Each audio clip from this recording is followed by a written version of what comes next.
میرے پاکستانیوں، آج میں ایک آپ کے سامنے یہ ہنگامی جو میڈیا ٹاک کرنے لگا ہوں، یہ ایک ایسی خوفناک اور دردناک اور تکلیف دہ چیز ہے کہ میں سمجھا یہ انتظار نہیں کر سکتی کل کے لیے۔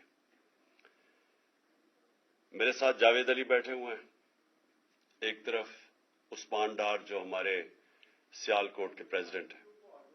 میں ذرا اب آپ کو صرف بتانا چاہتا ہوں کہ یہاں ہو کیا رہا ہے اس ملک میں۔ میں اپنی قوم کو آگاہ کرنا چاہتا ہوں کہ پاکستان کو کس طرح ایک بنانا ریپبلک بنا دیا گیا ہے۔ نہ یہاں کوئی قانون کی فکر ہے طاقتور کو، نہ ان کو فکر ہے اپنے آئین کی۔ ہمارا جو آئین ہے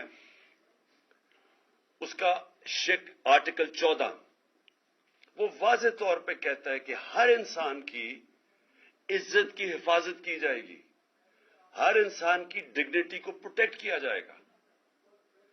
یہ ہمارا آئین ہمیں حق دیتا ہے۔ لیکن جو یہ جاوید علی سے ہوا، یہ میں اس کے منہ سے آپ کو سننا چاہیے کہ اس انسان سے ہوا کیا، اور میں اس کے بعد آپ کو بتاؤں گا یہ جب ختم کر دیں گے کہ یہ جاوید علی تو ایک آدمی ہے جو سامنے آ گیا ہے۔ یہاں اتنے لوگوں کو انہوں نے جب سے ہماری گورنمنٹ گئی ہے اس طرح کے بیان دلوانے کی کوشش کی کہ یا ہمارے MPs MNAs جو تکڑے وزیر ہیں ان کے خلاف دو، یا ان کے اوپر ویڈیو فلم بنا دو، یا بلیک میل کرنے کے لیے ان کی کوئی آڈیو ٹیپس کر دو، یا ان کے اوپر کوئی کرپشن کے کیسز بنا دو بلیک میل کرنے کے لیے۔ صرف ایک ان کا مقصد ہے کہ کسی طرح تحریک انصاف اور عمران خان کو کمزور کر کے ان چوروں کو پھر سے الیکشن جتا دیا جائے۔ اب میں جاوید علی کی انٹروڈکشن کروا دوں۔ ان کو عثمان ڈار نے جو کلاس 4 ہوتی ہے، جو کلاس 4 کی نوکری ہوتی ہے، وہ نوکری دلوائی سیالکوٹ میں۔ یہ خود بتائیں گے کہ ان کی نوکری یہ چوکیدار کی نوکری تھی۔ ان کو اٹھایا گیا، پولیس نے اٹھایا، اور اس کے بعد نامعلوم افراد نے اٹھایا، اور اب ان سے پوچھے، ان کی زبانی پوچھے کہ ان سے کیا گیا۔ پھر میں واپس آتا ہوں آپ کے پاس۔ بولو جاوید۔ السلام علیکم جی، میرا نام جاوید علی ہے، میں چوکیدار کی نوکری کرتا ہوں ایجوکیشن ڈپارٹمنٹ میں۔ تو مجھے ادھر بلایا جاتا ہے کال کر کے کہ آپ آئیں ادھر اور آپ سیلری اپلائی کریں اور آپ کو جو ہے نا آپ کی سیلری ملے۔ میں ادھر گیا ہوں اور مجھے ادھر صبح 11 بجے سے لے کے تقریباً 3-3:30 بجے تک بٹھایا جاتا ہے۔ آپ بیٹھو، کرتے ہیں تقریباً ادھر 4 بجے کے قریب 7-8 پولیس والے آتے ہیں۔ وہ ادھر سے مجھے پہلے ہاتھ کڑی لگاتے ہیں، بعد میں میرے آنکھوں پہ اوپر شرٹ باندھتے ہیں اور اوپر چولا ڈال لیتے ہیں کہ جیسے میں کوئی دہشت گرد ہوں، ٹھیک ہے۔ ادھر سے مجھے پرائیویٹ گاڑی میں اٹھاتے ہیں اور لے جاتے ہیں نامعلوم جگہ پہ۔ ادھر جا کے میرے اوپر مارک چڑھا ہوتا ہے، آنکھیں باندھی ہوتی ہیں، تقریباً 7-8 بندے ہوتے ہیں وہ جو مجھے جاتے فرش پہ لٹا دیتے ہیں اور مارنا شروع کر دیتے ہیں کہ تم نے عثمان ڈار نے تم سے کتنے پیسے لیے نوکری دلوانے کے لیے۔ میں کہتا نہیں دیے، پھر بھی مجھے دوسری دفعہ کبھی الٹا لٹکا دیتے ہیں کہ مانو تم نے عثمان ڈار کو پیسے دیے ہیں، کانٹریکٹر سے لے کے پیسے دیے ہیں۔ جب نہیں مانتا تب بھی مجھے کبھی سیدھا لٹکا دیتے ہیں، کبھی الٹا لٹکا دیتے ہیں۔ اور بعد میں جب میرے مثلاً کہ کبھی اینٹ ادھر سے اینٹ اٹھاتے ہیں، اسے دھاگے سے میرے نازک حصوں میں باندھ دیتے ہیں کہ مانو تم کانٹریکٹر سے پیسے لے کے عثمان ڈار کو دیتے ہو۔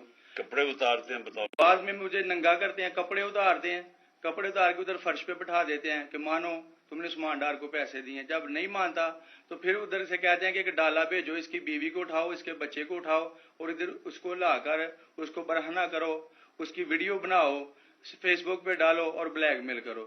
تب ادھر سے جا کے جب میری فیملی آئی تب میں ادھر سے ٹوٹا، ان کے آگے رویا کہ اب آپ بتائیں کہ میں نے کیا کرنا ہے۔ اس نے کہا کہ آپ 134 کے بیان دیں اور یہ کمنٹ میرے کہہ رہے ہیں کہ آپ نے یہ پیسے ٹھیکیداروں سے لے کے عثمان ڈار کو دیے۔ یہ بتائیں آپ کہ کوئی یہ سب چپ ہو جاتے تھے جب کوئی آتا تھا ایک آدمی؟ جب میری تو آنکھیں باندھی ہوتی تھی، ٹھیک، اس وقت جب کوئی آتا تھا ادھر، کوئی افسر آتا تھا، یہ کہتے تھے کہ بڑے صاحب آ گئے ہیں اور سب سائلنٹ ہو جاتے تھے۔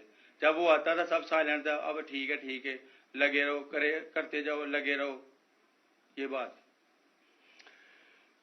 میں اب آپ کے سامنے یہ جو جاوید علی نے بات رکھی یہ ہر طرح ہم کنفرم کر سکتے ہیں. قرآن کے اوپر ہاتھ رکھنے کے لیے میرے سامنے تیار تھے.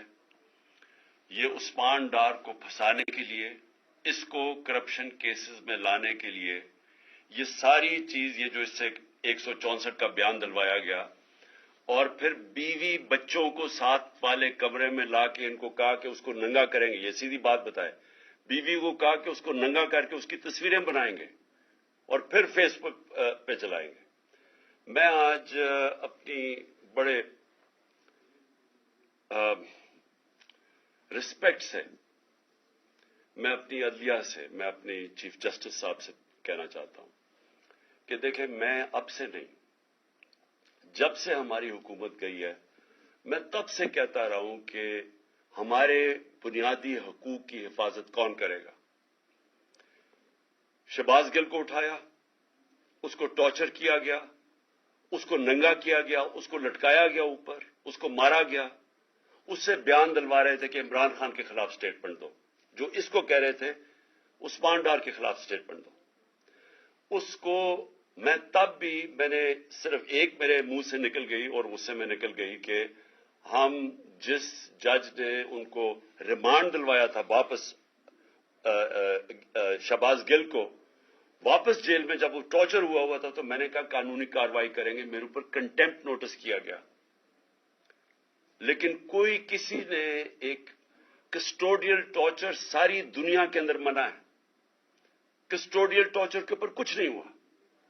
پھر اعظم سواتی کو اٹھایا گیا اور ساری قوم کے سامنے جو اعظم سواتی نے اپنے زبان سے بتایا کہ اسے کیا گیا, ایک ٹویٹ کے اوپر, اس کا صرف ایک ٹویٹ کر دی تھی اس نے کہ NRO2 باجوہ نے دیا, جو سب قوم جانتی ہے.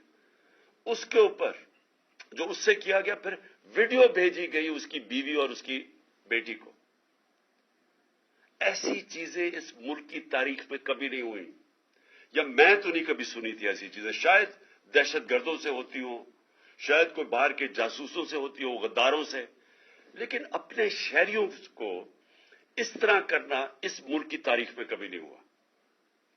میں نے جب مجھے گولیاں لگی, میں نے تب چیف جسٹس صاحب کو پہلے مخاطب ہوا. میں نے کہا دیکھیں, جنہوں نے مجھے یہ قتل کرنے کی کوشش کیا وہ سارے اقتدار میں بیٹھے ہوئے ہیں. اس میں یہ جو ایک آدمی ڈرٹی ہیری جب سے جنرل باجوہ لے کے آیا یہاں, تب سے یہ تشدد شروع ہوا ہے. شہباز گل کا, اعظم سواتی کا, مجھے گولیاں لگی. یہ جو داستان آپ سن رہے ہیں, سوشل میڈیا کے بچوں سے پوچھیں, جب سے یہ آدمی آئے ان سے اٹھ کے کیا ہوا.